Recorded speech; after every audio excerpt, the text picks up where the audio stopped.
Praise the Lord, everyone. Praise the Lord. Praise the Lord. I want to thank each of you for joining with us for Monday's daily Bible study coming from Charlene's Outreach Ministries. We have a great and wonderful and powerful lesson again, as always. His bones out of joint. His bones out of joint. Coming from Psalms 22, verses 12 through 18. Amen. Before we get started, I want to ask if anything is said touches your heart, soul, or spirit, or you have any questions or comments, please feel free to jot them at the bottom of the screen below, and I will get to them as soon as possible. Also, if you would subscribe to my channel and join with us as we gather together to study and meditate on the word of the Lord. Amen. We have a powerful lesson, but we're going to get, before we move right into our lesson, we're going to have prayer. Amen.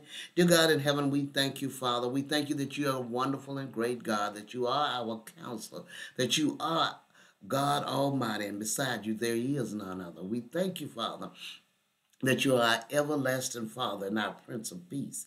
We give you the glory, the honor, and the praise, Father. We thank you, Father, for being with us when we go out and when we come in. We thank you for watching over us all night long and waking us up early this morning and touching us with the finger of love, Father. We thank you for giving us a fresh and new each and every day grace and mercy, Father, in the mighty name of Jesus. Lord, we give you honor, glory, and praise, Father. We thank you that you are our all in all. We thank you, Father, for making a way out of no way. We thank you for leading and guiding us in your true path of righteousness in the mighty name of Jesus.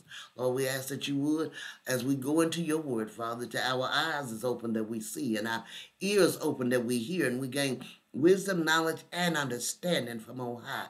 In the mighty name of Jesus Christ, we pray. Amen. Amen and amen. His bones out of joint. His bones out of joint. Psalms 22, verse 18 through verse 12 through 18. And the scripture lesson text read, many bulls have compassed me. Strong bulls of Bashan have beset me around. They gaped upon me with their mouths as a ravening and a roaring lion. I am poured out like water, and my bones are out of joint. My heart is like wax. It is melted in the midst of my bowels. My strength is dried up like a potsherd, and my tongue cleaveth to my jaws, and thou hast brought me into the dust of death. For dogs have compassed me, the assembly of the wicked have inclosed me. They pierce my hands and my feet. I may tell all my bones.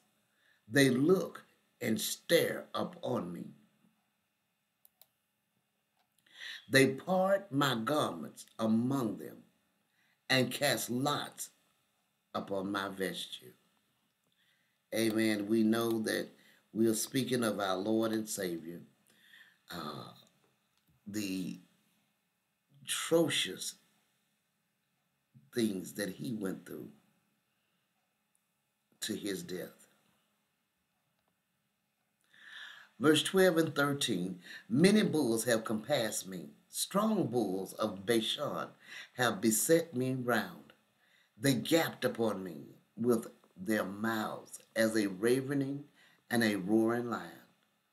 As we look at them, many of the hate-filled crowd at Calvary were Israelites.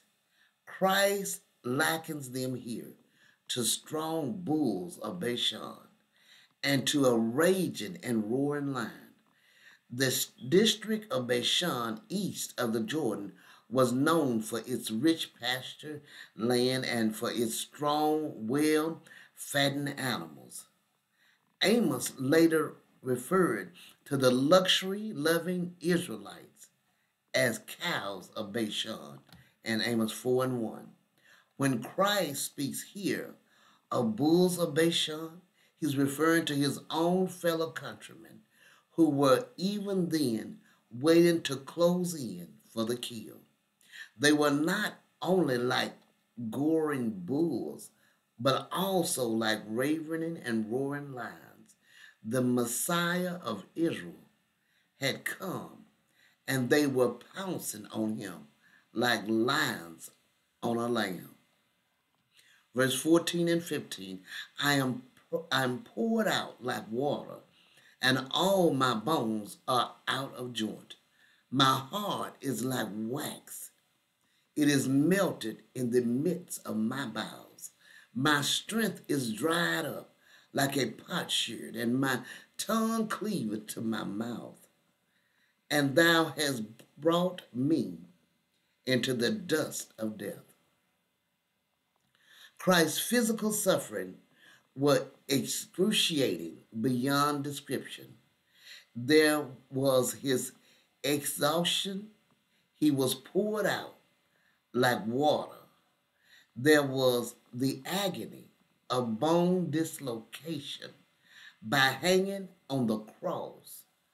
All his bones were out of joint. There was violent disorder of his internal organs. His heart, for instance, was melted like wax within his breast. There was his unendurable weakness. His strength was dried up like a fragment of pottery. There was his unremitting thirst. His tongue was clinging to his jaws. It could only mean that God was laying him in the dust of death. Verse 16 to 18 says, For dogs have compassed me. The assembly of the wicked have inclosed me. They pierce my hands and my feet. I may tell all my bones. They look and stare upon me. They part my garments among them and cast lots upon my vesture. As we see, just as he had spoken of his Jewish tormentors under the figure of bulls and lions, so he now compares his Gentile executioners to dogs. It was a common name for Jews to use in referring to Gentiles, Matthew 15, 21 to 28. Here it refers particularly to the Roman soldiers who surrounded him like a pack of vicious, snarling curs. It was his company of evildoers who had pierced his hands and his feet. As they gazed upon his half-naked form, they could see his bones pressing out against his shrunken skin. This gave them keen pleasure and satisfaction. Then, in one of the several wonderful prophecies of this psalm, the Lord Jesus foresees that the soldiers would divide his garments among them and cast lots for his clothing. Here is how it happened hundreds of years later. Then the soldiers, when they had crucified Jesus, took his garments and made 4 parts to each soldier a part. And so the tunic was without seam, woven from the top in one piece. They said, therefore, among themselves, let us not tear it, but cast lots for it, whose it shall be. John 19, 23 to 24. This is a powerful lesson as we look at this lesson to see how Jesus Christ went through for us, and it was spoke of thousands of years before it even occurred. This is a wonderful lesson. I pray you meditate on this lesson and have a wonderful and blessed day. God bless you.